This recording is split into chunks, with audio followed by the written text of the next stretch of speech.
to the second talk.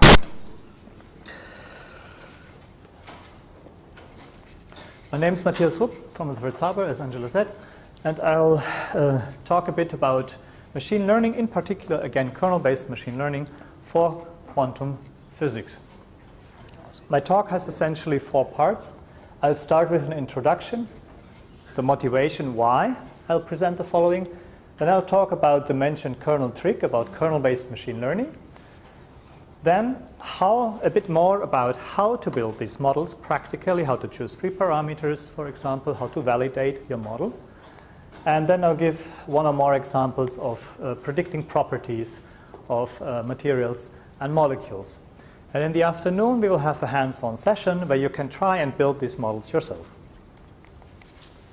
So, why machine learning for quantum mechanics? Gabor has already mentioned that there's a problem with the computational requirements of first principles methods. And this shows up in various ways. It shows up in the number of structures like molecules or crystals that you can screen. It shows up in the size of the systems that you can handle. It shows in the simulation times that you can achieve. And it shows in the effects that you can model. I'll be brief here, as we had already heard a bit about this. Here you see some selection of first principles methods, a very accurate method, full configuration, truncated, and then you go down. This is the current gold standard in quantum chemistry, couple cluster. Here's the density functional theory, the current workhorse method that we use. And all the way down here is molecular mechanics, which has no explicit quantum effects whatsoever, but is a lot faster than the highly accurate methods. Don't take these runtimes here very seriously. This is just to give you an idea, nothing exact.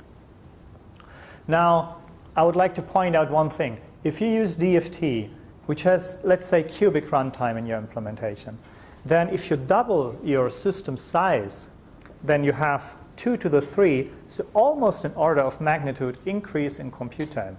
That means you can double your system size a few times, and then you'll run into a wall no matter how large the computer is that you run on. Okay, so there is a problem in principle here. So can we be better? Can something be done about this? Well, in general, probably not. You can, of course, improve all these methods, which people do, and which gains you. But maybe in certain situations we can do something new, and that's the machine learning approach.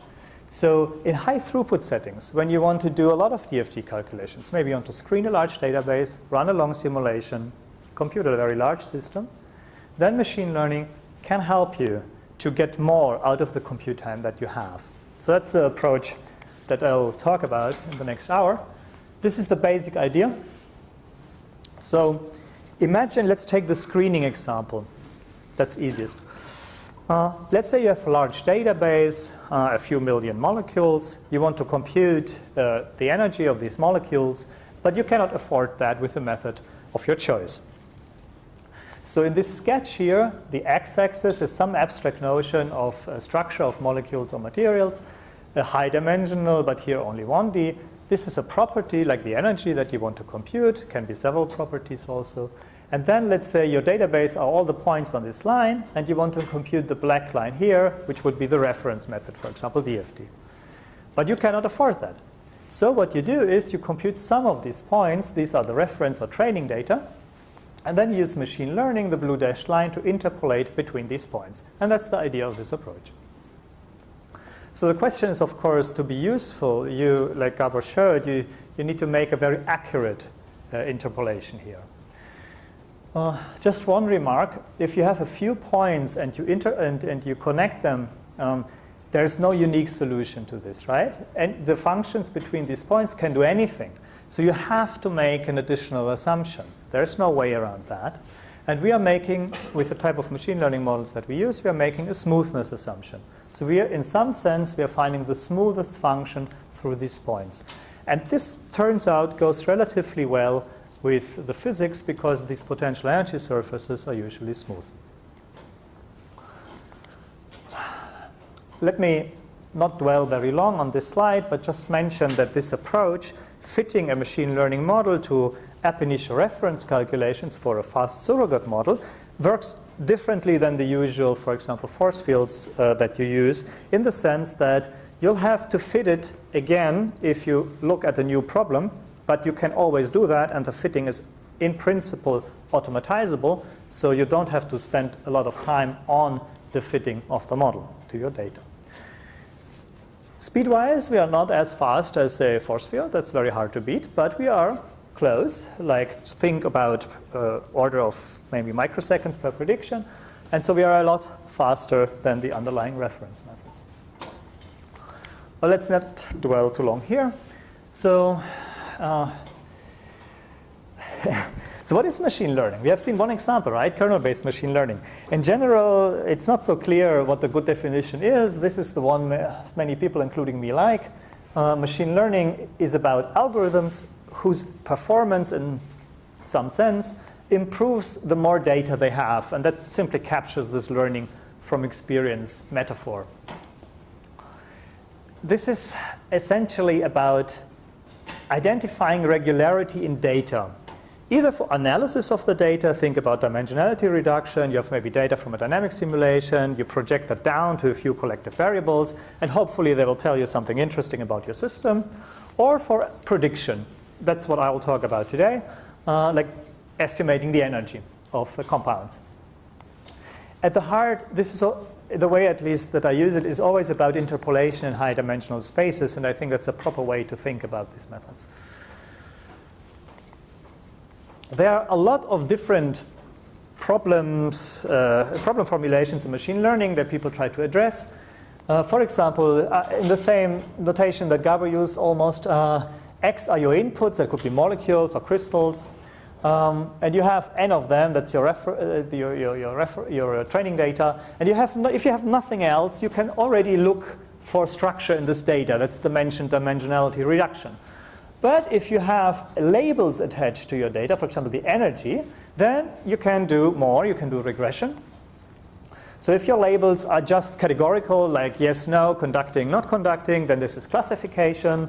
If this is a scalar or a few scalars, then this is regression. That is what we will look at here in this talk today as well. And, but you're not limited to that. You can predict structured things. For example, you can try to predict densities, which are 3D objects. So this would be structured output learning. And there are a lot of variants of this. There's semi-supervised learning, where you only have labels for some of the data. There's active learning, where your machine learning model is allowed to say, please, do an ab initio calculation for this molecule. This is what I need to be better.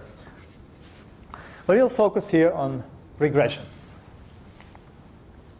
I'll not talk about neural networks, so this will be the only slide on them. Not because, it's simply because one has to keep the focus, the scope limited, right?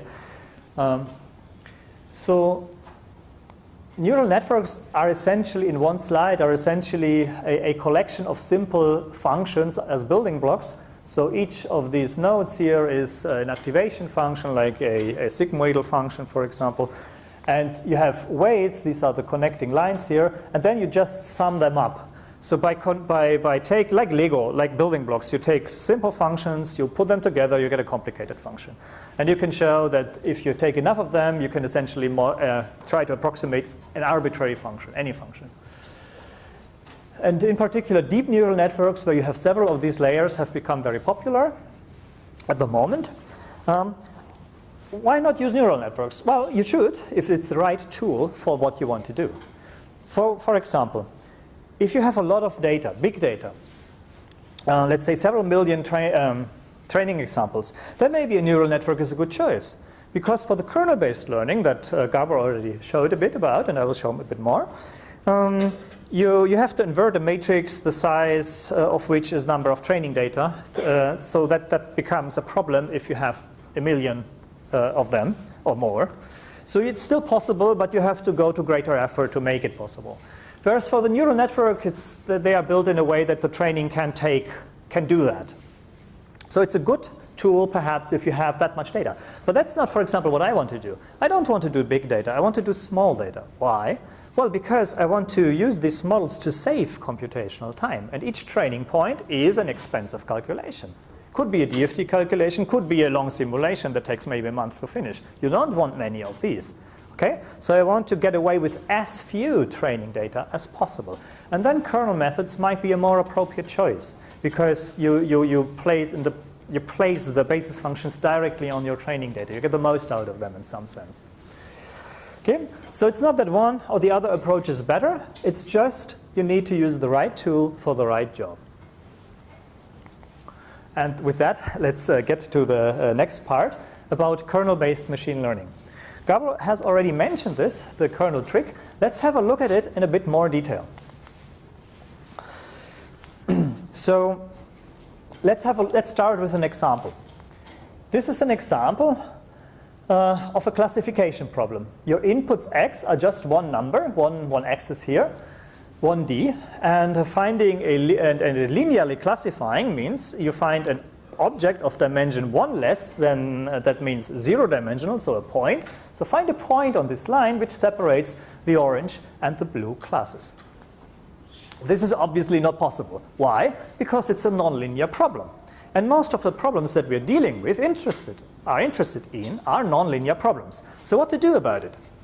Well, if we transform this data into a higher dimensional space, for example, by adding a second dimension here, sine of the first one in this case, suddenly we have now a 2D input space, and then we need to find a 1D object, which is a line, that separates the two classes, and well, it's just the x-axis here. So what have we learned from that? By non-linearly transforming the input data into a higher dimensional space, a nonlinear problem might become a linear problem, linearly solvable problem. And that's good because we know how to deal with linear problems. For linear problems, we can do principal component analysis, we can do regression, which I will show here. There are tons of algorithms for linear problems. Okay, so can we just do this like that? No. There's a practical problem here. Your input data, if we, for example, represent materials or molecules, will be high dimensional. We'll have a few hundred dimensions here, maybe a few thousands. Then the nonlinear transformation will not add one more dimension like here in this toy example. It will add maybe quadratically many, cubically many, or maybe will map to an infinite dimensional space here. And that means you don't want to work here explicitly. These are too high dimensional vectors. So, and that's the second part of what is called the kernel trick. There's an observation that there's a class of functions called the kernels, which you compute here in your original input space where it's feasible, where you can compute functions. And they give you the same, this is k of xz here, and they give you the same number as if you would have computed the inner product of the transformed examples in the high dimensional space. So that means these functions allow you to work in this space implicitly by only carrying out calculations here. And that, together with a nonlinear transformation, is called the kernel trick. So why kernels? Why inner products here? What's the point? Well, inner products tell you everything you need to know about geometry of your training data. They give you distance. If you have the inner products, let's say you have a matrix K, which gives you all the inner products between your training data, then this tells you all the distances between your training data and the angles between your training data. So all the geometry of the training points relative to each other. And that's all you need for almost all linear machine learning algorithms. Also good news is that this is a well-characterized class of functions. These are the symmetric positive definite functions. So you can tell both analytically and numerically whether a function is a kernel or not. There are some nice closure properties. So the sum of two kernels is again a kernel, which means you can build new kernels. So, and you can define kernels not only on vectors. You can define kernels on anything that you like. So if, for example, on graphs, like molecular structure graphs, on strings, like DNA sequences, on images, you can define kernels on any objects that you like if you know how to. So that means your algorithms, your machine learning algorithms, can now handle not only vectorial inputs, but also structured inputs. But here I will restrict to approaches where we encode molecules as vectors and put those vectors into vector-based kernels. So how do kernel functions look like? You already saw some of them. The linear kernel is just a line, and you can use it, no surprise, to model linear functions. If you use the linear kernel, which is just the inner product in the original space, no transformations happens. The transformation is the identity, and you get back the original linear algorithm, even formally. You can do that on paper. Now there's the Gaussian kernel that we saw. It's just a Gaussian. These are the basis function forms. And since the Gaussian is a very smooth function, it's infinitely differentiable, you can use it to model very smooth functions. If your functions are less smooth, then perhaps you might wish to use the Laplacian kernel, which is similar but has one norm here and no square. So it has a cusp here. And you can use this one to model less smooth functions like those here. There are a lot of kernels, and you can define your own kernels for your specific application, like the SOAP kernel that Gabo showed. So now how does the regression algorithm look like? Well, in a nutshell, in 1 minute, this is linear regression, rich regression. So let's have a look at the model first. The prediction f of a new, let's say, input, or for example, a molecule x is the sum over the dimensions of your representation of this, of your x, of your input, and each component is weighted by a regression coefficient beta. That's it. Now, how do you get the beta? Well, you solve an optimization problem. You minimize the quadratic error on your training data, and you add a regularization term. Now, this term controls how smooth your predictor, your f, is. You see here, in this case, it's the squared norm of beta, which means the regression coefficients are shrunk towards 0 and each other, which means you will not have very large, almost canceling regression coefficients. And you want that because if your input dimensions of x are very correlated, then you can have these very large, almost canceling coefficients, which will give you basically 0 error on your training data. But for new data, which might be slightly different, they will just give you a very bad prediction, and that's called overfitting, and I'll come back to that in a lot of detail. But this is it. You solve this equation. It's a quadratic equation. So it has a unique global, it's convex, it has a unique global minimum. You take this, take the derivative, set it to 0, write it in matrix form, and you get this expression for beta, an analytic solution. Now, how does the kernel version of this look like? Well, again, let's take a look at the model first. Your prediction f of x is now a sum, but not over the components of x, but over your training data, over all your training points. And on each training point xi, you place a basis function k, like I showed, and weight this by a regression coefficient alpha. But no, the derivation for these alphas is analogous to the linear case. You minimize the quadratic error. Your regularizer now is the norm of your predictor in this high-dimensional space. If you want to know why exactly, if you want to know more about this, I will give you a literature a link at the end of the talk. And Hasty, Tipshirani, and Friedman have some information on this part. But it's essentially the same thing as here. You control the smoothness of your function. Then, again, it's convex. You take the derivative, solve for alpha, and you get this expression. Kernel matrix K, all the pairwise evaluations of the kernel function on your training data, plus a term on the diagonal, the inverse of that, times 1. So here that also tells you the runtime. It's cubic, but only once to train your model, and then you only evaluate it. If your input data changes, you can adapt your solution in less than cubic time, if you're wondering about that. Yeah, and that's kernel-rich regression. This is very close to Gaussian process regression that Gabo used.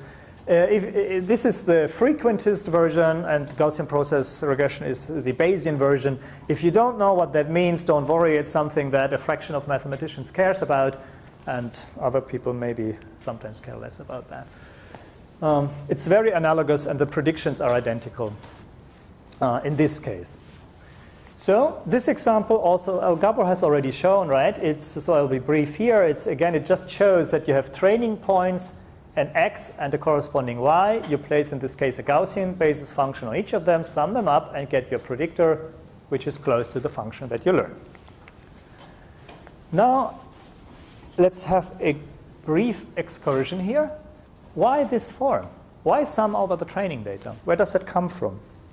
Well, it turns out all the kernel learning algorithms, not only regression, support vector machines, kernel principal component analysis, you name it, the solution can always be written in this form.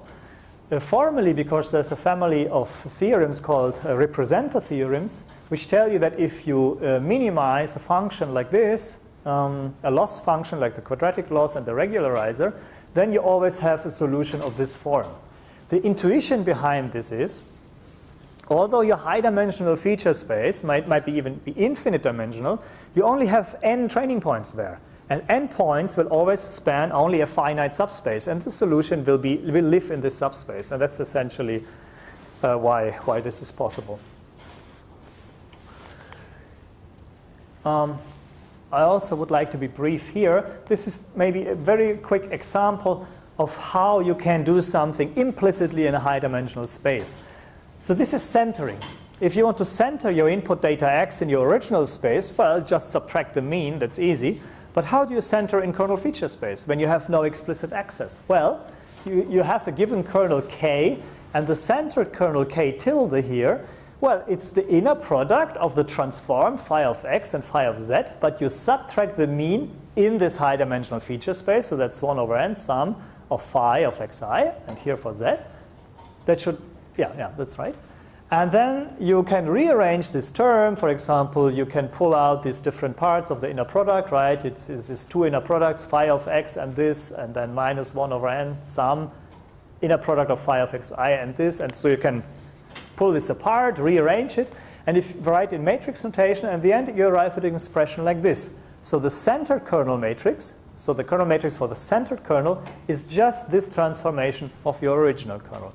And that's the typical way you proceed. Yeah. Okay, so that was a very brief primer for kernel-based learning. Now let's have a look at how to build models. Let's start with overfitting, because this is maybe the most important thing to keep in mind. This is, again, just an illustration of what is overfitting and how regularization can help. So these are your training points, and you have two functions which both more or less capture these points. But one goes through all of the points exactly, the blue one, and one is smoother. It misses some of the points, but it has less wiggles. So now it might very well be that the orange function is the one that you would like to have, because if your function, like the blue one here, is too crazy in between points, these will be bad predictions, right? If your target function is smooth, otherwise you just need more data. So yeah, let's have a closer look at that. So now in this example, you have trading points in gray and test points or validation points in these empty circles. And the data comes from a quadratic function. Now let's see what happens when we fit. If we fit with a function class that is not complex enough, for example, we use linear kernel here, then we cannot fit this function. We will immediately see this from a high error on the training data. This case is never a problem because you immediately see it. You see your model is bad, okay, I have to do something about it. This corresponds to too strong regularization. If your lambda is too strong, your coefficients are too small, and your Gaussians cannot reach up to model this function. Okay. This, if you choose a proper kernel, proper class of functions, like the quadratic here, then you have low error on training and test data. This is a proper amount of regularization. It allows you to fit the function. This is what we want to have. And now the third thing is what we need to avoid. If you use a too complex class of functions, like cubic, for example, here, polynomials, then you might get a very low error on the training data, lower even than here, but high error on new data. And this is overfitting, and this is less easy to avoid. So this is not enough regularization. If lambda goes to 0, your Gaussians and your Gaussian, let's say you just regularize not enough, then your Gaussians might become like delta functions, and you will reproduce the training points exactly with 0 error and have very high error on any other point. Okay, that's an extreme case of overfitting. So how do we avoid overfitting? Okay, before I come to the practical part, let's take another brief excursion to a generalization of this view. There's a part of machine learning called learning theory, and this can tell you a bit about how your error that you make decomposes. So let's have a look at this. And I put it here because of the complexity of the function class, which we have talked about on the previous slide. So your functions, machine learning, if you build a machine learning model, essentially you pick a function from a class of possible functions. So let's say you have a class of kernels here, you decide for a particular one, you pick one particular model, and that's one point in this function space. So this is a space of machine learning models, basically. Now this is your true solution, A, which will usually be outside of this class. Well, for example, if you predict energies of molecules, well, the solution is a solution to Schrödinger's equation, for example, and this is not a sum of basis functions over your training data. So the function that you want to model will usually be outside of this class F. So if B is the best machine learning model in this class of functions, then you will have this error, which is called the approximation error, because you approximate this true function with something that has a different form. Now, this might be the best machine learning model, but you have to determine it from a finite amount of training data. And that incurs another error, right? You only have a few points. It doesn't mean that you can pick the best parameterization of your machine learning model. So this is the model you can find with your finite training data. And there's another error, E, the estimation error, incurred by that. And there might be others, but let's focus on E and A. So these two, your error will have this part and this part. And this is called in statistics the bias-variance trade-off. So what happens now when you change your function class here? Let's say you allow more complex machine learning functions. Well, your approximation error goes down, but your estimation error gets up because it's harder to find this class. Now, if you reduce the complexity of your functions, you choose simpler functions here, well, your approximation error increases because you'll get further away, even the best solution, from your true function, but the estimation error will go down because it's easier from a smaller class to pick the best model. So this is why it's called a trade-off, bias-variance trade-off. Okay? Okay. Now let's get to validation and how to avoid overfitting. So why validation? Well, for once you want to know how good your model is, right? Before you build a model and then go maybe to some colleague and say, I predicted this molecule to be the best one for your property. Well, maybe make sure that you have picked a good model, right? And you might wish to optimize free parameters. What statistics are we usually looking at to measure the performance of the model? Well, quadratic error, root mean squared error, mean absolute error you often see, the Pearson's squared correlation you often see. Sometimes the maximum error, but be careful with that because it's an extremal statistic, so that can fluctuate a lot. This is all good and well, and you should look at these statistics, but you should do more than that. You should also look at the distribution of your error. So if you build a model and you compute the errors on a validation set, just look at a histogram of the errors. Do a bit more than just summary statistics. Oh, and of course, you should always have a learning curve, like Gabor showed, where you plot the error versus the size of the training set. That you should also always report. Now, on what do we compute these measures? Well, there's basically just one very simple rule, which I've here called golden rule of validation. It's never use data for validation that you have used to build your model. That's basically the only rule you have to follow. But sometimes it can be a bit complicated to follow it. So if you don't do that, you will get what we saw 2 slides previous, right? If you report errors on data that you have used in training, you can basically, these can be arbitrarily small, but they tell you nothing about data, about the error on future data, on new data, which is the interesting part, right? So please never do that. If you build a model, compute the error on the training data and submit that, you should be banned from the journal, and please never do that again. So keep that in mind, okay? Don't do that. Just follow this rule. So how to do it? Well, if you have enough data, it's very easy. You take your data, maybe you have a set of 10,000 reference calculations, you take out part of it, you can argue how you do it. If you can do it randomly, that's okay. You can do something else. And that you take, let's say, 1,000 out. That's your validation data. You never look at that again. You build your model on the remaining 1,000 points, do everything that you want. And when you're convinced that it's a good model, then you take your 1,000 points, your validation set, and compute the error on this set. And that's it. That's the easiest thing to do, and it makes sure you don't do anything wrong. Now, what happens if you don't have so much data? Well, then you can do statistical validation procedures. You will see that sometimes the most popular one here is the k-fold cross-validation. Let's say, for example, that you have only 82 data points. There's maybe not so much you can do with 82 data points, right? So you can certainly not set out aside half of it. That takes away half of your data, right? So what you can do in this case, for example, is you take out one single point, your validation point, you build your model on the remaining 81 points, and then you predict this one point that you took out. Okay, fine, you get the error on this single point. And then you repeat this procedure for all the remaining points. Let's leave one out, cross-validation. That is, of course, a lot more effort, clearly, but it gives you, for each training point, a prediction error that is derived from a model that has never seen this point during training. So you're okay with the rule, and this is a good statistic to report. But you should realize that this is really only necessary if you don't have enough data. Do I have? Okay. What happens if you? Let's do it on the next slide.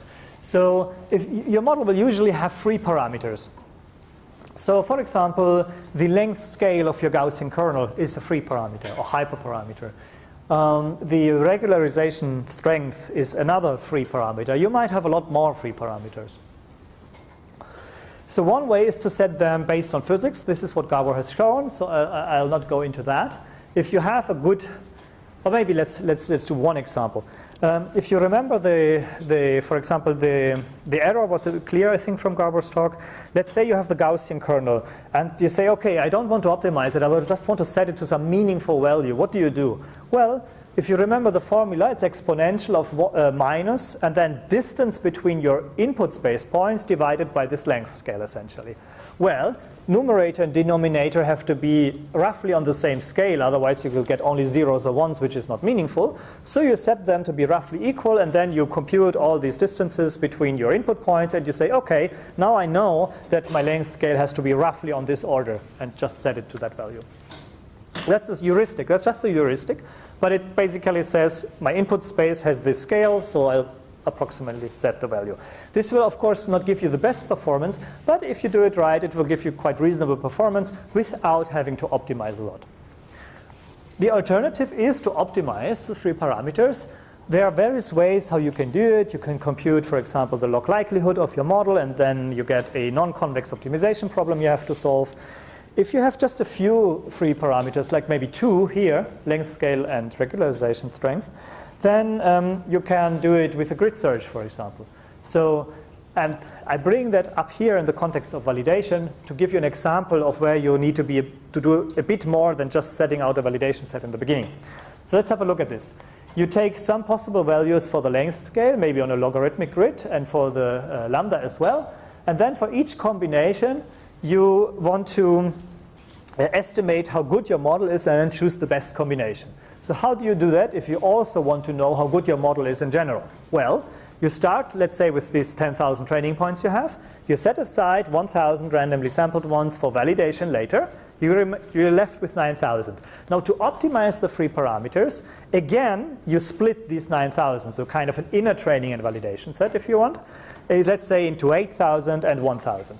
And then for each of the possible combinations of your 3 parameters, you train on the 8,000, estimate performance on the inner 1,000 validation points, and then you pick the combination which performed best, and then you train a model on the 9,000, on the original training set, with these parameter settings, and then only you have your final model, and you predict the original 1,000 validation points you set out in the beginning.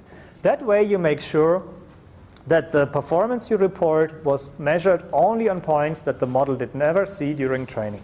Still, you were able to, in this inner loop, basically, to optimize your parameters from the data.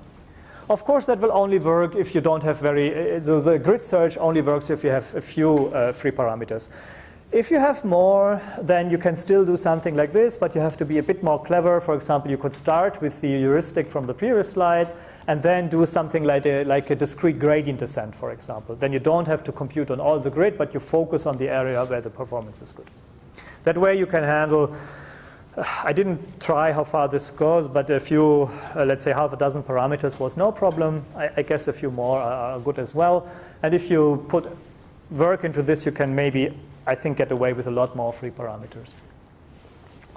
Okay, how much time? Yeah, maybe let's have one or two examples again with this validation rule to see how this works. So, okay, the plain biggest mistake I already said, never train on all the data and report that error, don't do that. Now what about if you need to center your data? If you want to subtract the mean of your inputs x? Well, if you just compute the mean over all your training data, over all your data, subtract it and then split the data, that's wrong. Because the centering is part of the model building and may not be done on your validation data. So the correct way is split the data first, then compute the mean on the training set, center there, train, and then when you have your model, you can subtract the mean from the training data from your validation points and predict them. Okay? So order is important here.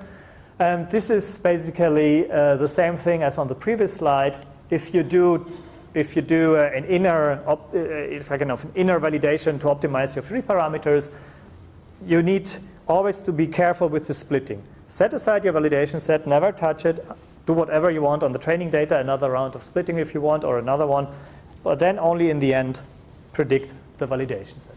Holds for cross-validation as well. It's called, what was it called? Nested cross-validation. If you hear that term, it just means that. Okay, in the last remaining 10 minutes, let's get to an example of property prediction. So what did we do with this methodology that I presented? Many people have done by now in the last years a lot of studies with this approach, and yeah, you can see examples here. You will hear about this one later by Luca or someone from his group. It was applied in inside density functional theory, for orbital free DFT, in transition state theory, many examples. Gabo showed some of them. I would like to show you interpolation across chemistry, changes in the structure of compounds. So this is the screening example from the very beginning. So what's the problem? The problem is there are a lot of molecules and a lot of materials, and you cannot compute all of them. Okay? This is because this is a combinatorial problem, right? For molecules, this is essentially graph theory. You can combine the different building blocks into larger and larger, more and more molecules. And for materials, it's group theory, essentially. But the point is, there's a combinatorially large space here. And if you want to screen that, well, you have to come up with a clever solution like the machine learning approach. So this sketch is supposed to show this. So let's say this is the potential energy surface of a single system, like one molecule, for example, right? You know some of your training points, and you're hoping that your machine learning model can exploit the information here to help you predict a new point on this surface.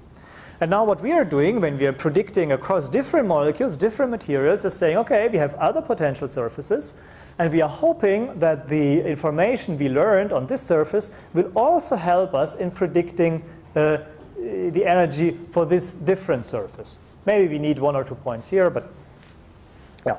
So this is the idea. Our first study in this field is from 2011, where we tried this first, so that's why I'm showing this.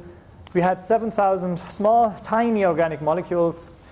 We relaxed them to the ground state with a hybrid functional DFT, calculate their atomization energy, and then simply ask the question, can we use machine learning to accurately interpolate between these different molecules? And the answer was yes. Here's the scatter plot of DFT versus predicted energy.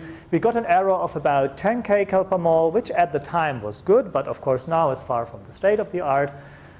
Today you would expect a good model to have an error of, let's say, half a kcal per mole, or a bit less maybe. Here's the learning curve that I mentioned, right? Size of the training set, the error.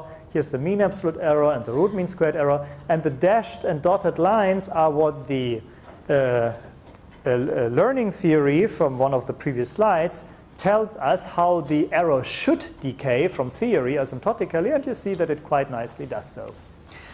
Okay. Now the most important part in this model is kernel-rich regression, like I showed. The most important part is how you represent your atomistic systems, like these molecules, to the regression. And Gabor has already presented a sophisticated model, so I will be brief here. At the time, we used a very simple model. We called this a Coulomb matrix. So what we did is basically take a molecule and then create an atom-by-atom matrix. And each element is the sum of the nuclear charge Zi, Zj divided by the distance between these molecules. So extremely simple, Coulomb terms. Has nothing to do with using Coulomb's law to explain anything. It's just a representation for interpolation, nothing else in this context. So, and that gave you the 10 kcal per mole performance that you saw before. And now then, in the following years, we understood better what the problems and requirements are. For example, this representation has discontinuities, and Gabor already mentioned that this is a bad thing. For example, there's no clear order here, right? It's atom by atom, but atoms in which order? So we sort that, but if you sort, and then you change one of the atoms, move it through the molecule, then the sorting at some point will flip, it will change. And that's a discontinuous jump in matrix space, and that's bad. So by now, today, we have better representations. Gabor soap is one of them. We have also a new one called many-body tensor representation, which I have not presented today in this hour due to time constraints, but you can look it up on the archive. And that gives and you can also use it in the tutorial if you want to, and that gives you a much better performance. So then in the following time, we did more studies. We played with the representation. We looked at more properties, homo-lumo gap, polarizabilities. We looked at more molecules. We set up a database of 100,000 molecules. So we developed this approach further, essentially.